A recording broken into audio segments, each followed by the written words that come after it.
How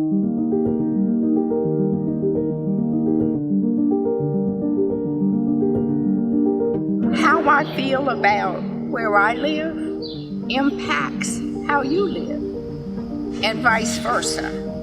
We have a God-given purpose to care about one another. But with everything that's going on around, it makes it very difficult. It's gotten harder and harder to make it in America. College graduates are settled in debt, our firefighters and teachers are working second jobs, and a staggering number of Americans are a small financial emergency away from being homeless. Here in the Old Fourth Ward, where Dr. King was born and preached and publicly called for guaranteed income, we find a vibrant, economically and racially diverse community. It's also one with deep economic inequality and insecurity. Part of what I see over here is a lot of post-traumatic stress disorder. So people self-medicate and they stress out because they aren't able to make ends meet. The time is now to reset what it means to live a decent life in America.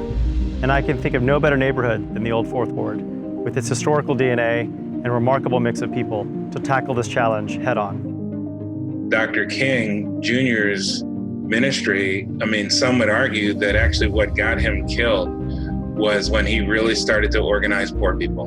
And so it feels very much aligned with what's important to us in terms of looking at economic equity and a willingness to really take on some of the issues around class that divide us. Over the next 6 months, in partnership with the Economic Security Project and the Georgia Budget and Policy Institute, my office is convening local, state, and national leaders, including local residents, to form the Old Fourth Ward Economic Security Task Force. We're going to ask 3 big questions. First, is guaranteed income a pathway we should be pursuing to lift people out of economic security? In other words, should we be giving people money?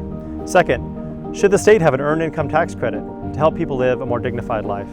And finally, what does the future of work hold for middle and low income workers? It's been laid bare that most American families couldn't pull together $400 in an emergency before this crisis. And now, with this historic unemployment levels, we're in a real bind. And so ideas like a guaranteed income create the resilience that allows people to weather these unforeseen forces.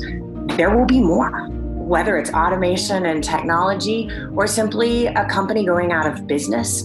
There will be big shifts that American families have to weather, which is why we need big solutions in the United States today. There are times when it's important to move incrementally, and there are times where you just step out boldly. And I think Dr. King really talks about this when you think back at the letter from the Birmingham jail, where there is this sense, well, why don't you just kind of wait, and why don't you let it happen incrementally? And his answer was, well, look, when is going to be the right time?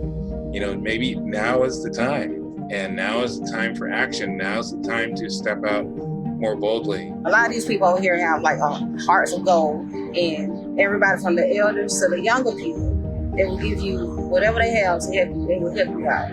I hope this task force would make them feel heard, and I hope it would increase self-esteem, confidence, and propel people forward to go to the next level. How do we create a mindset that says, oh, I can do this?